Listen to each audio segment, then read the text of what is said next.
ODOT now saying I-205 near the airport extremely icy, cars starting to slip around. This snow transitioned to dangerous freezing rain late this afternoon with temperatures in the 20s, as Bruce mentioned. That's freezing. Well, Sally Showman is standing by right now. Sally, what's your location and how's weather conditions where you're at? It's pretty scary out here, Jeff. I'm at Southeast Ankeny and 13th, and I want to show you the freezing rain that's been falling the last few hours. It's a mix of freezing rain and sleet. Perhaps the best demonstration is this windshield. You can see the sleet bouncing off, and the freezing rain is sticking right to it. The coating continues through the hood, and look underneath. These icicles are forming, and this snow now has a crusty layer you've got to punch through to get down to the fresh snow that fell yesterday. Now, take a look at some of this video we shot within the last hour. You can see ice coating everything. This freezing rain can be so very dangerous. It doesn't take much to cause big problems. If you're out tonight and you see rain, you can count on it being freezing rain. The liquid turns to ice as soon as it touches a surface. It's not only a major concern for drivers, power companies across the region are bracing for an ice storm. The big concerns are the weight that puts on wires and trees and tree limbs and anything up in the air. When you start getting melting or coating, then the snow gets wet, it gets heavy, brings things down. Now, the freezing rain is just one of the issues that came up at an afternoon press conference with the City of Portland, ODOT, and TriMet. The message remains the same tonight: stay off the roads. If you absolutely must head out, be very careful because pedestrians and children are out in force sledding and skiing and snowshoeing. We caught some of them earlier on today. Now, a firefighter just drove by about a half an hour ago, and he told me he has responded to a few sledding accidents, including a rather serious one on Mount Scott today. So again, a good warning to be careful out there, even if you're not driving on the roads, if you're just walking around. One other thing I want to mention, with all of this freezing rain coming down, go ahead, plug your cell phone into the wall right now. Make sure it's all charged up in case the power goes out. Also make sure that you've got candles and flashlights handy as well. Reporting live in Southeast Portland, Sally Showman, KOIN 6 News. Great reminder once again, folks, plug in your cell phones and your tablets right now. That may be a great way to communicate if power does go down, and if they're not charged, you'll have no way of knowing what's going on. Sally, we'll be switching back to you. Let's switch now to Ken Body on the west side of town. Ken, what's your location? How are conditions there? Well, Jeff, I'm on Highway 217, just south of 26, and you can see that we're already having some issues out here right now. This guy was trying to come up and actually spun out, went the other way.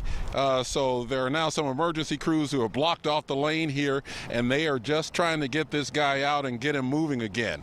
Right now, you can feel the ice pellets that are hitting your face. I can feel it right now. This is what we're dealing with. We are dealing with a coating of ice just about everywhere. I don't know if you can see it on this fence, but I can just pull this away and you can see the ice crack there. Now, this is a lot different from what we had earlier today when people were outside just dealing with this unusual blast of winter weather that we've had.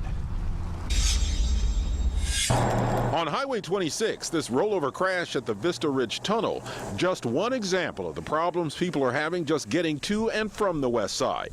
And taking public transportation. We have been on this bus for an hour and 9 minutes, and we've made it 2 stops. No guarantee against the weather conditions. This number 56 Shoals Ferry bus couldn't make it down Beaverton Hillsdale Highway. Well, we pulled in to stop and slid into the sidewalk, and the sidewalk broke the chain, and so I'm stuck. So all these passengers could do was wait until TriMet could send another bus. Look at this, this intersection is horrible. We've seen people spin out. It's me. I'm from the East Coast, so like this, we would just have salt everywhere and there'd be road everywhere. We ran into the McConnell family walking a mile to the Wonderland Arcade in Beaverton to celebrate a birthday. Actually, 2 birthdays, Jacob and Eli. We're twins. Our cake is at Safeway. One of our friends, we have to borrow one of our friends' all-wheel drives to go to Safeway and get the cake. The McConnells even took a little extra time to play Good Samaritans, helping this driver get out of a jam. Meanwhile, Jamie Carter and Angie Bond also had the right idea. They left their cars at home and picked up the snowshoes to run a few errands before getting out of the snowstorm for the night. Drinking hot cocoa and enjoying the cold weather outside, staying safely inside.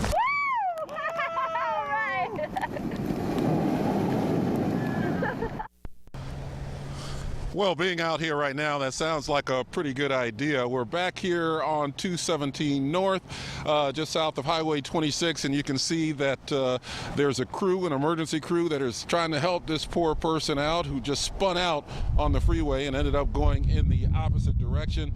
If you don't have to be out here on the roads, this is pretty obvious advice. Don't come out here because it's pretty dangerous, and it's getting more dangerous as we get this freezing rain going on. Back to you.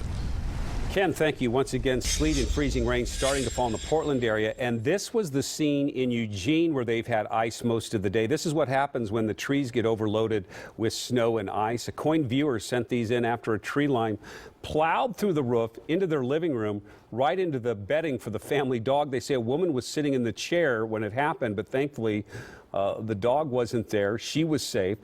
This was in Elmira, Oregon. That's near Eugene. ODOT crews now made some progress clearing roads today because of light traffic. That's when they get the plows out. In this 18-second clip, you can see 6 snow plows in a formation clearing the way for drivers. This was Interstate 5 near the Haynes Road exit today. Each truck moves plows a little more than one before it, finally dumping it to the side of the road. The Portland Bureau of Transportation has also had it work. 350 PBOT employees are working around the clock clearing roads. But if you get off the arterial streets, they remain, the neighborhood streets, the side streets remain snow covered. We wanted to know why. Why don't we plow more? The cost of having the extra capacity for a very rare event is really not in the taxpayer's best interest. And I think you'd find if we spent tens of millions of dollars having redundant capacity just for an event like this, I think people would probably think that's not a great investment.